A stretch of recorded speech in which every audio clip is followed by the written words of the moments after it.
Hey, and welcome back to week 14 of Wrestling in Mom's Basement.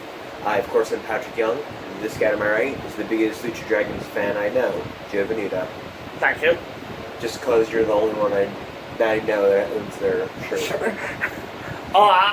This is our last ever separate retro reviews. Yes.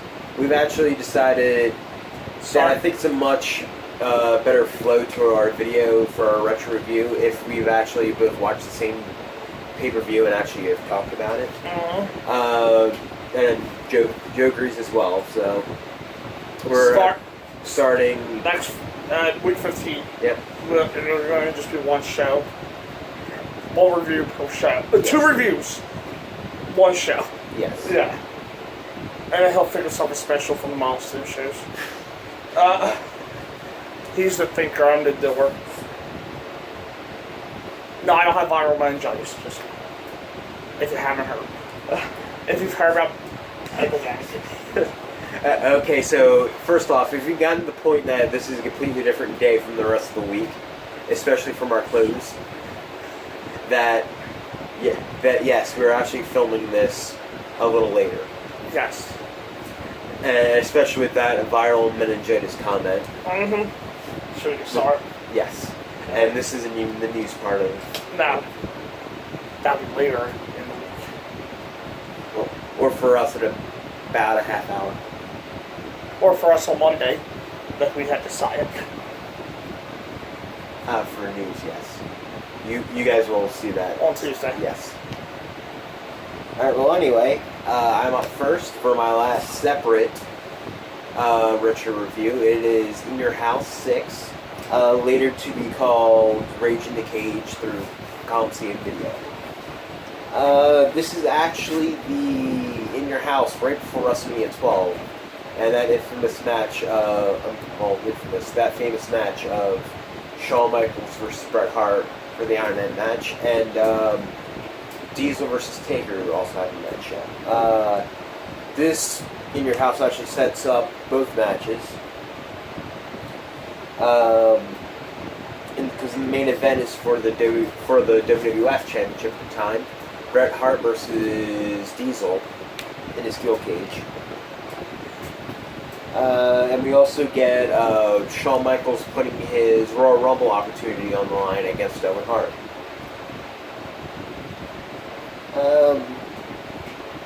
Initial thoughts about this match. I didn't necessarily remember. I never necessarily heard a lot of talk about this pay-per-view. It's sort of one of the run-of-the-mills before pay-per-views before your major show. However, to start things off with this pay-per-view, we do have the infamous Crybaby match between Razor Ramon versus 1-2-3 Kid.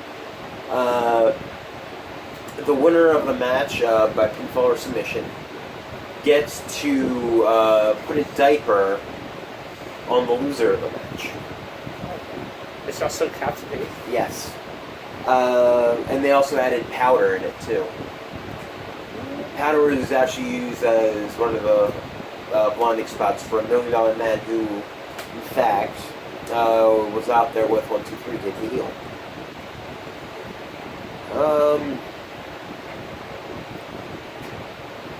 The match was okay. To be fair, it didn't necessarily seem like Razor's best work because at this point he was probably already counting the days till he was out of the company.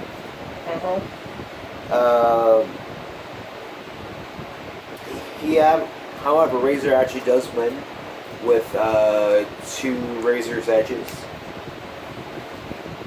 He gets the pinfall victory, and then he puts 1-2-3 Kid in a diaper. And 1-2-3 Kid flips out wearing a diaper and all that stuff. You know, baby humor in the new generation. I love baby humor in this time. Yes. In the review I'm actually looking at from my notes, mentioned that Razor had pretty much a blasé look towards the crowd. Like he's like, whatever. Not that Yeah. I ended up giving this match a C minus. It was an okay match, but just it lacked a lot to be desired. Would you bring back the Carnegie match? No, I would not. Even if the pace it. This is surprise. It would probably, since what the gimmick is it's a normal match. Just the winner of the match puts their loser in a baby diaper and powders them. It really sounds fun when you tell like that. No, not really. The next match is Hunter Hearst Helmsley with Elizabeth Hilton. They mentioned the girl that was with Helmsley here versus Duke the Dumpster Drozy. Oh, good. Yeah. For some reason in the match, it really decided to focus on the lady. Like, I don't remember any other Hunter's girls getting equal attention. Minus Sable, of course, and China. Right. But for some reason, this girl sat at the commentary table, and Jerry the King Lawler actually talked to her.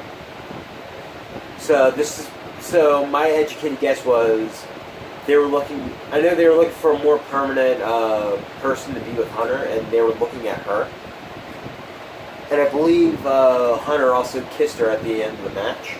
Was she better than Sable in China? No. Oh, sorry. I literally don't remember what she looks like. She was the blonde. And I watched this a couple days ago. She was a blonde. Probably. With a nose. Yeah. 2 eyes, 2 ears. Yeah.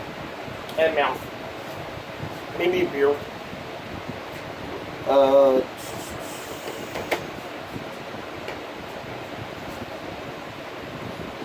Yeah, it was it was a very dull match. Well, dull. Probably better to be expected from a Jersey match, but still pretty dull. The action in it wasn't that terrible. So I actually ended up giving it a D. Yeah. The next match was British Bulldog with Jim Cornette versus Yokozuna. This match was really short. Definitely the shortest of the night. It didn't really end clean either. Yoko looked like he was ready to get the win, and Vader came out to help Cornette's guy. Yeah, and it ends with Yoko taking on Vader and Bulldog at the same time. Yoko's not hitting the ground whatsoever. He's not on the ground. He's actually in the corner, handcuffed, believe it or not. And he's literally fighting Bulldog and Vader off with one arm.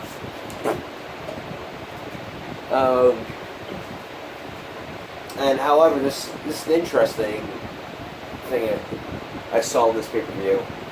That it gets announced that Vader is going to fight Yoko at WrestleMania 12. That match actually doesn't happen. No, it happens with 4 other guys. Yeah, it happens in a 6-man tag. Vader, Bulldog, and Ellen versus Yoko, Ahmed, and Jake. Yeah. I actually gave this match an F. Alright, getting to the best match of the night now. This is my favorite match of the night. Yeah. That's not much I remember from the show. Looking at this card, looking at this card up and down, you could probably tell what's going to be the best match of the night. Especially when I say the contenders are Owen Hart versus Shawn Michaels. Shawn Michaels is putting his number one contender spot for the WWF Championship that he won in the Royal Rumble up on this match. This is also a couple months after the Enziguri Owen Hart hit on Shawn that made him kayfabe concussed. Real life reason was Shawn got his ass kicked in a bar by a bunch of Marines. But but they played it off as Owen kicked Sean's head out of his head. That's Owen Hart botch reference. If you watch Botchamania, if you watch Botchamania, you know Botchamania. Botchamania. I had a hard time saying that. Well, now yeah. on the farm, we're watching Botchamania. But yes, this is clearly the best match of the night. There's a lot of there's a few callbacks to Bro. not Brett and Owen. For Sean. No, to Owen and Sean. Yeah, I think so. You said Brett and Owen, Brett and Sean. Oh yeah. We're seeing the next match. Very much the trust. Yes. There's a callback to anything closed. Vince immediately calls it a callback to the time Owen Hart kicked Sean's head. Like, even if it was like spin-wheel kick, not an enziguri, he would go, "Oh, that's like before." And then Owen finally hits the enziguri. Sean sells the shit out of it and just rolls out of the ring. That's what he does later, but Owen does his spin-wheel kick, and Vince calls it a callback to before. Sean, however, does win with the switching music, and in the best match of the night, as I said before, I ended up giving this match an A-. That's why I give it. Yeah. If I will watch it. Yes.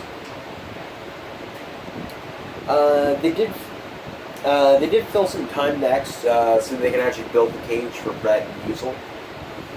It ended up being a Roddy Piper promo with Todd Pettengill, his favorite announcer. And Piper announced that this is where he would announce that Vader would fight Yoko. Cornette and Clarence Mason also came out to talk about it as well.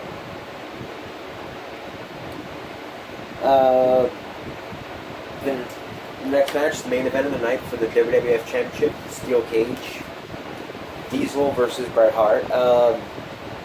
Yeah, this match was Not Bret and Diesel. Yeah, if you go look at '95, Bret and Diesel probably has the best rivalry in the WWF at the time. This is actually a huge step down for both of them. The match was okay, but seriously, that is a huge step down for what their matches were. Right. I remember the Royal Rumble '95 one with them. Probably because I had a VHS of it. Or it's the only thing to remember. Yeah. Especially from that pay-per-view. Yeah. Except Sean winning from one. Yeah. It sort of picked up the end. It sort of gained some interest in me. However, I did think the ending was pretty cool. Diesel actually had previously cost Undertaker the WWF title at the Royal Rumble because Diesel was pissed and he's getting a new attitude. And I think at this point we're a few weeks away where he turns on everybody in Madison Square Garden and hits Sean in the back with a chair. Yes. They're both sort of at the door of Bret and Diesel. They're crawling through, and Undertaker tears through the ring, grabs Diesel, and pulls him down. Bret gets outside for the win. So, for those of you that don't know, or weren't paying attention before, Bret and Sean from Mania 12. And we also get a really cool visual of Diesel finally gets away, gets out of the cage, Taker comes up from the hole, climbs to the top, and stands over, and we get that cool visual of Taker standing on top of the cage, and Diesel back, looking up at him. I like that visual, it was really cool. However, I ended up giving the match a C+. Good, decent enough match to watch, but still a huge step down from where Diesel and Bret Hart were together. overall for this pay-per-view, it looks like I accidentally got them in notes here. The overall I gave a C. Sounded very middle of the road. Yeah, it's a very middle of the road pay-per-view. The only match I'd really recommend you watch is Owen versus Shawn. The other ones you can sort of skip, pass through. But it's really Owen and Shawn is the one match I can tell you to watch from this. Okay. Up next, I wanted to do the Beast in the East review. I know, you're shocked at the time. Yeah. I should be able to get most of this done. It might slide into the second video. That's how little there was to actually talk about in your house. Yeah, and he had a pay-per-view. Yeah. I don't. Beast of the East on July 4th, 2015. And Ryogoku Sumo Hall. There we go. In Tokyo, Japan. Very popular place for New Japan. Yes. Commentators Bob Cole and Byron Saxon. This is one of those times where the WWE Network shows how amazing it is. Instead of a pay-per-view TV show, they basically set cameras to film a major house show. And we get to watch it because we're lucky that we have the network in our lives. The main draw, of course, is Brock Lesnar and Rare Match as he faces Kofi Kingston in what could be a lot of fun. Into it, the open video talks about the only two things that matter. Finn Balor versus Kevin Owens, and Brock Lesnar really does everything else that matters on this show. It's really a basic set with a short aisle and a square Titantron, but I like that, so. Yeah. Open match, Neville versus Chris Jericho. So that's quite the opener. The fans are mainly behind Jericho, but the Let's Get Neville chance to sneak in there. There was a feeling out front to start, but Jericho working on a wrist slop against out to the floor for his efforts. Back in, and then he had Bo and Ira Hole and Neville on to have him flip over to cover for two. They worked on a nice set of technical sounds at that point to start.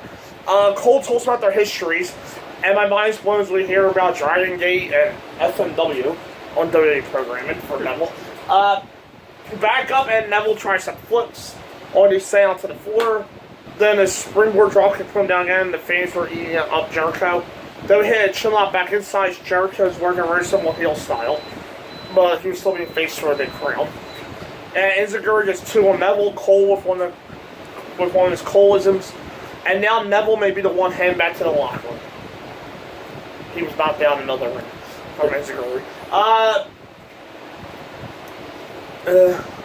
Cole, as usual, Cole is taking first shoes. Neville fights back up and goes to the top, and Jericho just right there waiting on him down. But it was nice to look because you can see the sort of trying to tell with Jericho blocking all the Ray Arrows. Jericho suplexes his counter, but has to roll for Ray Arrow 10. Trying to come around is even worse. Jericho counts in the walls for a very solid reaction from the crowd. The ropes are quick grab down. Neville hits a quick drop kick and stays shooting star for two. Jericho forms and now hits the line salt for the same. The Cobra connects and Jericho takes time covering, so we keep going. Then Neville popped up with the delayed German and super kick, but the Ray Hours hits the knees, set up the line tamer. Yes, the actual line tamer for the submission. The match itself I gave it A-. The match itself was excellent. I was a little confused though, like, at the ending, because they spent the entire match on Neville's big comeback to beat Jericho, and then they had Jericho win anyway. I'm not sure in that one, but at least Neville looked great in there, and I was really digging the story they were going with, as Jericho being one step ahead Neville, and calling him very terrible, treating him as something beneath from all his cockiness. Excellent match, a questionable result, but the fans did dig the heck out of the Lion Chamber. So points are giving them something to cheer for. Jericho was a heel here, but was very basic at best. Brock was shown arriving. Divas title match, Nikki Bella versus Tamina versus Paige. Nikki is defended, and it could be interesting to hear how the fans treat this one in Japan. Yeah, the home of stardom and excellent women's wrestling. Right. Michael Cole, ever the genius, Cole is the former woman champion, Bull Nakano. Good job, Cole. It's Nakano, as Byron Saxon corrects. So yes, Byron Saxon is the smart one on this team. Oh boy. Paige takes over the star, but actually works with Nikki to suplex Tamina. Because Tamina's so big that you can't suplex her. Nikki takes over, as you can hear some very loud spots being called. The champ loads up a superplex, and the referee's nice enough to tell Tamina to get back in so she can do the tower do. Nikki's superplex Paige. The referee is outside the ring to tell Tamina to get back in the ring so she can powerbomb. Tamina gets sent back outside again, though, because she really has no reason to be here other than likely taking a full layer. The Rampage gets 2 on Nikki because she killed that move during one of their title matches. I think people can get out of it. And it's Tamina again, though, with a super kick to Paige, but Nikki rolls away from a superplex, slides down with the forearm to retain. I did a match to C-. This was fine, basically a Roll Divas match. Nikki was pretty clearly getting the Divas title record at this point, because it was supposed to make us forget about AJ Lee or something like that. Because only WWE really cares about those things I like. Exactly. You can see the old Divas having to take it back a notch to let her keep up. But Nikki's a lot better than she used to be. A Brock Lesnar video, which might as well be Kofi's latest race. Up next, Cody Case with Brock Lesnar. Just Kofi here, and surprisingly no Heyman. For some reason, I don't see Heyman being a big deal in Japan for some reason. I don't know if the Japan crowd would take Heyman. It's like they get him like we do. Because they don't really cut promos in Japan. I think they would. You think so?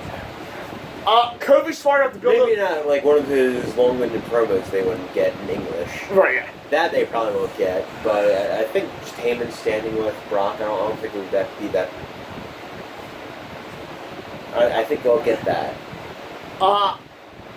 Kofi started up the build at 4 to start, and we're told a New Day's tag match took place before the show went on the air.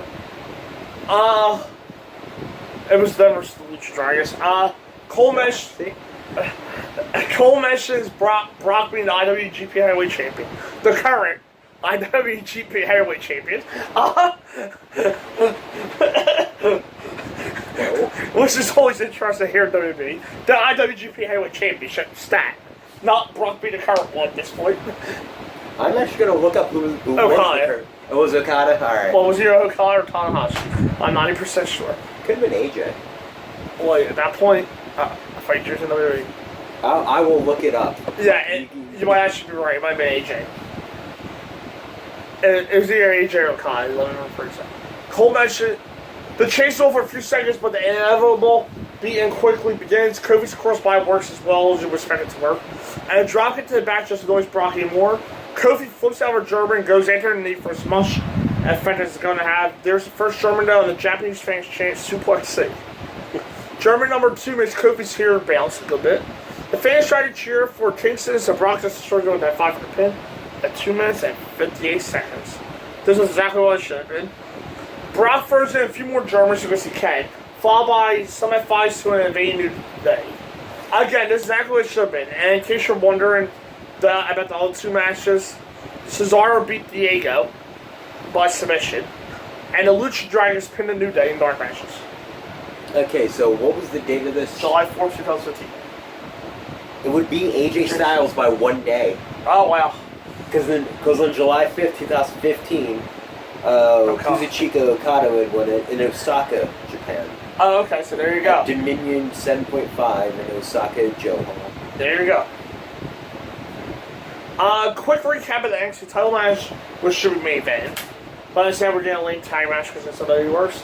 Anyway, Finn Balor made his name in Japan and has come back home as a demon to the title from NXT champion Kevin Owens. Kevin simply says not quite happening. NXT title, Finn Balor versus Kevin Owens. We get the demon entrance, and yes, it's still glorious. For a bonus, the camera changes to an arena shot at the crescendos of the music. At this point, today feeling more special. We get a full flower presentation from the Geisha girls. Owens first. I think in this match too, they get the streamers as well. Yeah. I'll get into that. So, that's alright. Owens first his flowers into the crowd, of course, and streamers for both guys. Get this through your head, Irish. Doing the same thing for every match doesn't make it feel more special. The streamers.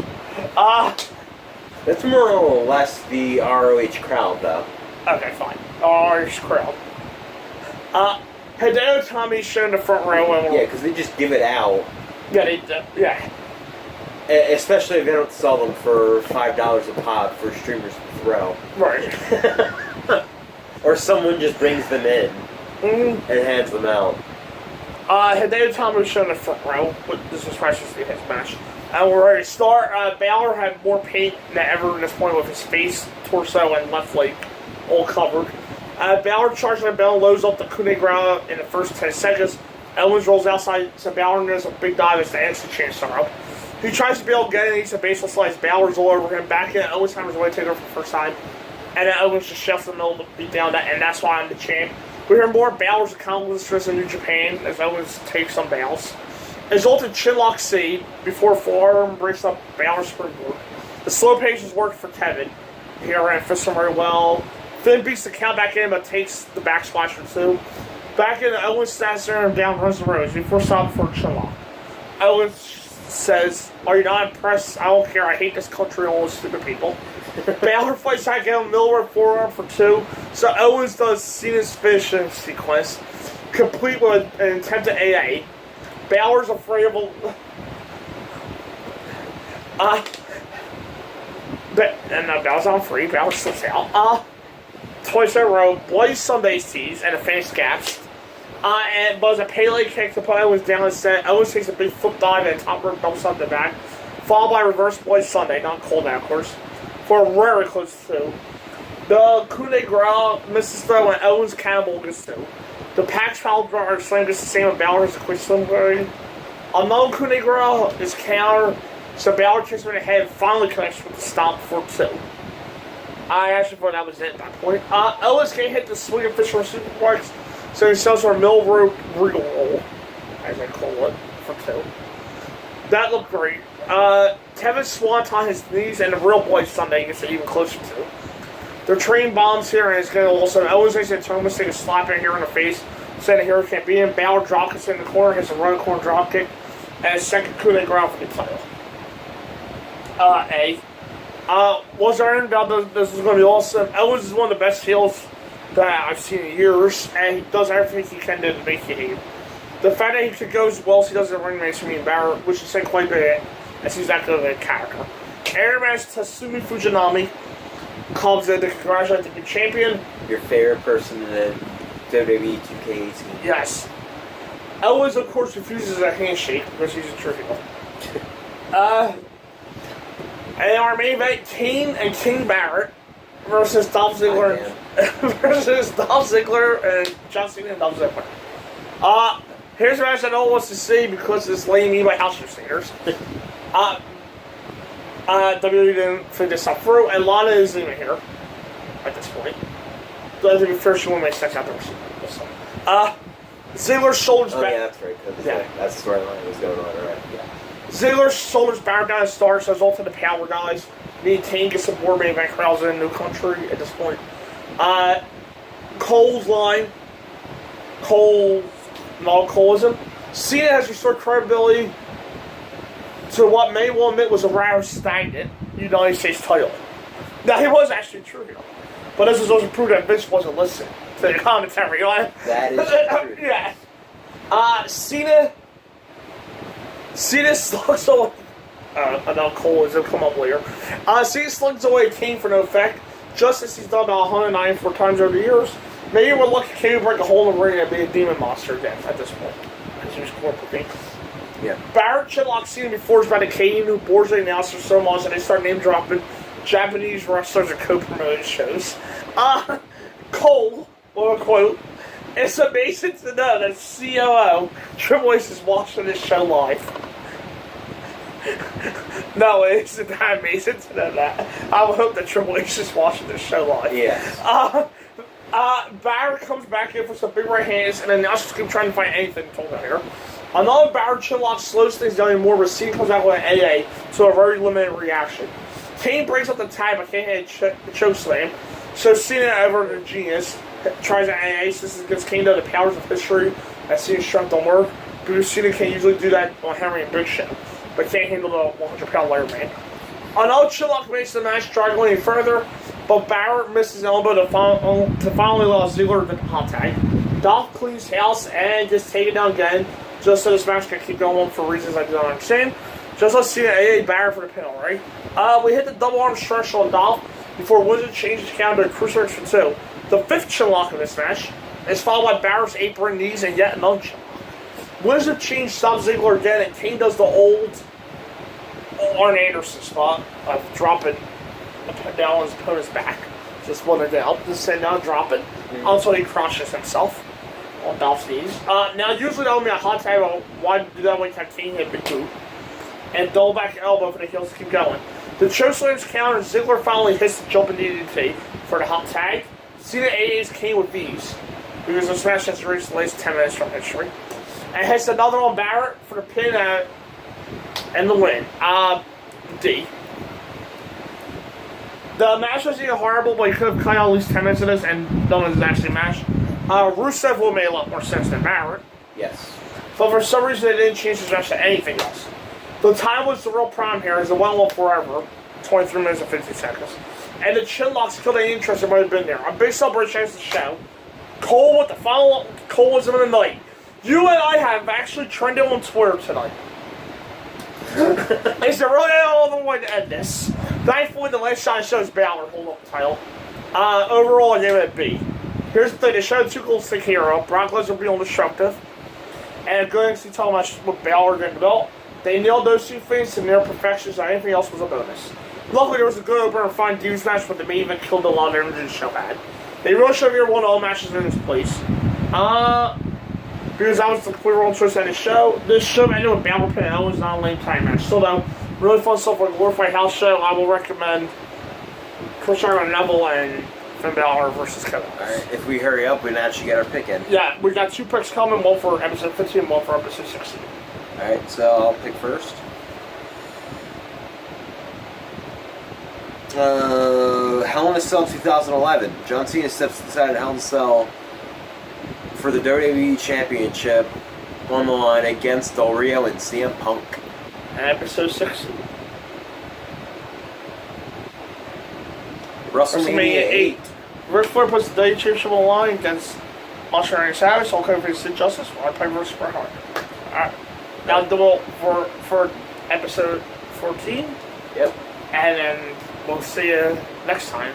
Yep. Episode 15. We're in the exact same clothes. Yes. And maybe viral meningitis. See you then. Bye. I'm going to go track that in 5 minutes.